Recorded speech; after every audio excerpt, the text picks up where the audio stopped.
Tape 3W suivi d'école au Sénégal.com. À école au Sénégal, c'est facile, tu n'as qu'à te connecter. Tape école au Sénégal, les leçons sont beaucoup plus détaillées. Voilà, donc Descartes effectivement découvre ici à ce niveau donc la question du doute. Donc le doute effectivement comme élément très important, donc très fondamental effectivement, hein, comme on l'a dit tantôt. Alors, mais également il met en exergue effectivement justement sa méthode. Hein, donc il met en exergue sa méthode. Alors c'est quoi la méthode? Donc c'est une logique suivie effectivement de 4 préceptes. Hein, donc une logique suivie de 4 préceptes et une morale par provision. Donc, et une morale par provision. Une morale par provision composée de quelques maximes. Composée de quelques maximes.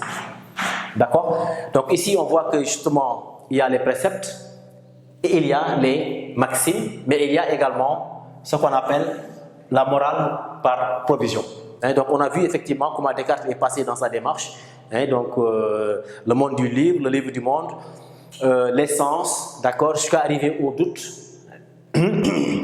Jusqu'à arriver donc au doute justement, hein, comme première certitude, d'une certaine façon, comme il a dit, hein, donc c'est au moment où il était enlisé dans l'océan du doute que jaillit effectivement la première certitude, c'est-à-dire donc le doute. Hein. Il peut douter de tout, mais il ne peut pas douter du fait qu'il doute.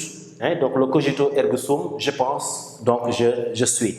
Mais tout ceci donc s'accompagne avec cette méthode qui est effectivement découverte fondamentale. Hein. Donc dans cette méthode, il y a les préceptes, il y a la morale par provision, mais il y a également les maximes. D'accord? Alors au niveau des préceptes, hein, des 4 préceptes effectivement développés par Descartes, hein, il y a ce qu'on appelle donc évidence, hein, l'évidence. Ensuite il y a au deuxième précepte, donc on appelle analyse. Analyse. Ensuite il y a un troisième précepte qu'on appelle donc synthèse. Synthèse. Et enfin le quatrième précepte, c'est le dénombrement. C'est le dénombrement. D'accord? Donc ici on a l'évidence, on a l'analyse, on a la synthèse, mais on a aussi le dénombrement. Bien. Alors c'est quoi l'évidence? L'évidence, c'est tout simplement le fait de ne jamais prendre quelque chose pour vrai avant de l'avoir examiné. Hein? La question du doute. Hein? De ne jamais prendre quelque chose pour vrai avant de l'avoir examiné. Lorsque vous avez une information, lorsqu'on vous dit quelque chose, avant de faire quoi que ce soit, vous devez d'abord examiner cette information, vérifier tout simplement cette information. Donc ça, c'est le premier précepte, c'est l'évidence. Alors il y a également un deuxième précepte, hein, c'est l'analyse.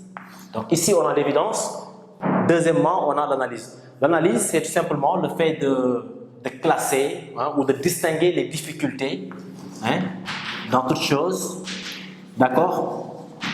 Donc de distinguer effectivement, voir les difficultés, hein, relever les difficultés, d'accord? Alors de façon très résumée, hein, bien sûr, le quatrième précepte, donc on appelle la synthèse. C'est quoi ici? Synthèse, c'est-à-dire tout simplement partir du plus simple, hein, donc effectivement le fait de classifier, donc partir du plus simple au plus complexe. D'accord? Donc ici on a l'évidence, examiner toute information avant de faire quoi que ce soit, d'accord? Ne jamais prendre quelque chose pour vrai.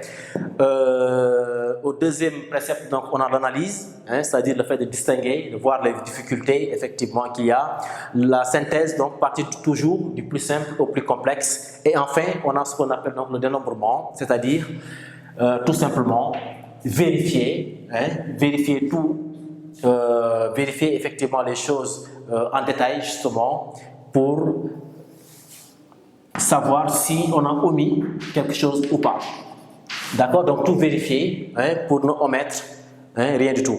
D'accord, donc voilà en gros effectivement les 4 préceptes, hein, donc la vérification des dénombrement, hein, pour ne pas oublier effectivement ce qu'on a fait ou les recherches qu'on a eu à faire effectivement dans notre travail.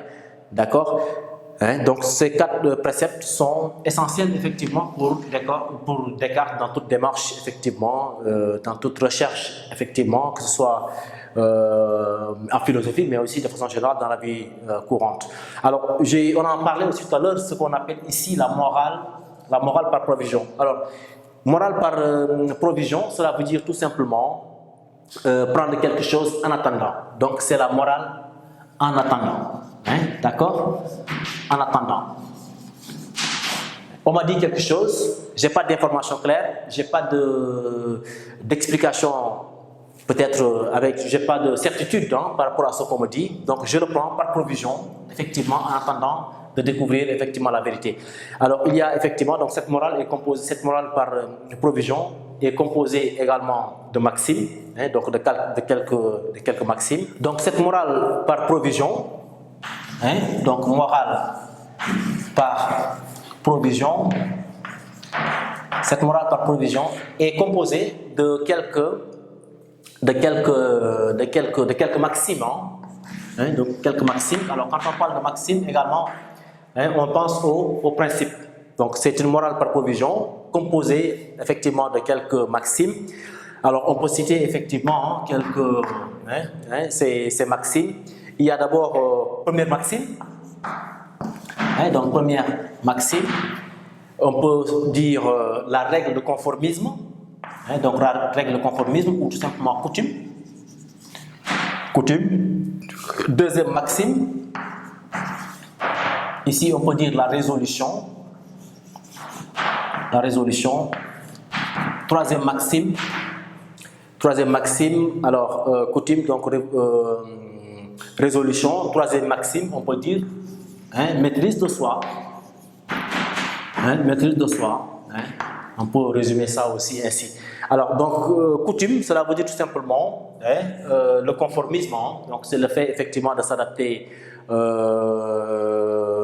aux coutumes, hein, aux normes, d'accord, aux valeurs d'une société donnée. Hein, d'accord, c'est un petit peu effectivement ce qu'on appelle donc le conformisme, hein, donc la règle de conformisme. Quand vous venez quelque part ou quand vous êtes dans un endroit, il faut effectivement s'adapter à cet endroit, d'accord, comme premier principe. Alors, deuxième principe, c'est la résolution. La résolution, c'est quoi? C'est le fait d'être ferme, d'accord, et de ne pas suivre les opinions douteuses. Hein, donc, de ne pas suivre les opinions douteuses une fois qu'on a effectivement une idée plus ou moins claire sur une chose. Hein, donc ça c'est la deuxième maxime, d'accord.